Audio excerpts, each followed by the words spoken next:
In first stanza, poet want to advise us that अपने आप को शांत रखना है उस सिचुएशन में जब सारे लोग पैनिक क्रिएट कर रहे हो और सब पैनिक केओस और डिसऑर्डर क्रिएट कर रहे हो। वो खुद गलती कर रहे हो लेकिन तुम पे अगर ब्लेम कर रहे हो तो फिर भी आरोप लगा रहे हो तो फिर भी तुम्हें शांत होके उनकी ब्लेमिंग को पैनिक वाली सिचुएशन को हैंडल करना है। वो इस बात पे जोर देते हैं, एम्फेसाइज करते हैं कि खुद पे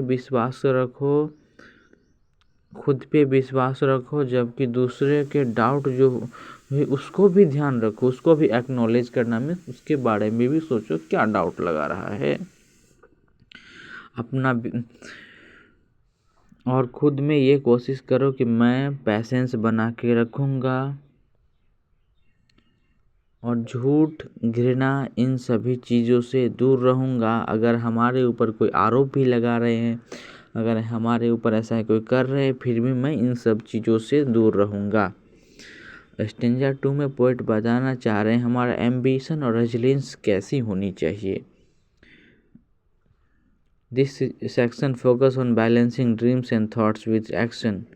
It introduces triumph and disaster as imposters. Means that poet हमें ये बताना चाह रहे हैं कि जीत और हार ये ही इम्पोस्टर है, क्योंकि जब हम जीतने लगते हैं तो हमें लगता है कि मैं अब हारूंगा ही नहीं, वो हमारे अंदर घमंड पैदा कर देती है। बट जब हारते हैं तो हमें लगता है एकदम हम डाउन टू अर्थ हो चुके हैं, हमारे लिए कुछ नहीं बचा हो। बट हमें इन दोनों के बीच में बैलेंस बना के अपनी लाइफ में आगे बढ़ना है।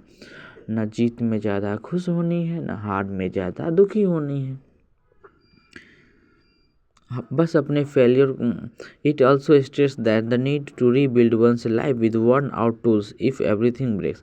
अगर सब कुछ टूट जाए, कुछ ना बचे, फिर भी आपके अंदर विल पावर है तो आप अपने लाइफ को दोबारा रीबिल्ड कर सकते हैं। इस पे भी वो जोर दे रहे हैं।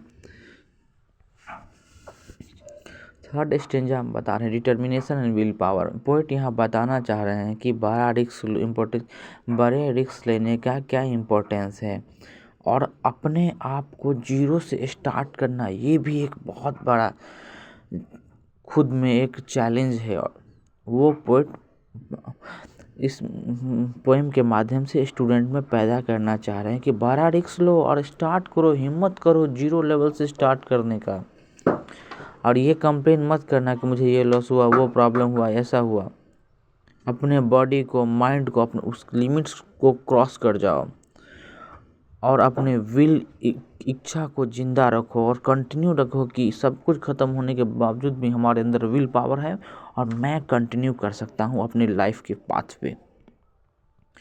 Fourth is the humility and time. The final stanza describes staying grounded while moving through different social circles. Means that आप कितने भी बड़े हो, आप राजा के साथ रह रहे हो और किसी बड़े पोजीशन पर, फिर भी आपको ग्राउंड के टच में रहना पड़ेगा। मीन्स कॉमन लोगों के टच में उनसे बातचीत, साथ रहना, उठना बैठना करना पड़ेगा, तभी आप अपने लाइफ में सक्सेस पा सकते हो। और भीड़ में खुद की गुण को मत खो। बहुत सारे भेड़ चाल होंगे, उसमें अपनी क्वालिटी हमेशा दिखाओ। समझ गए?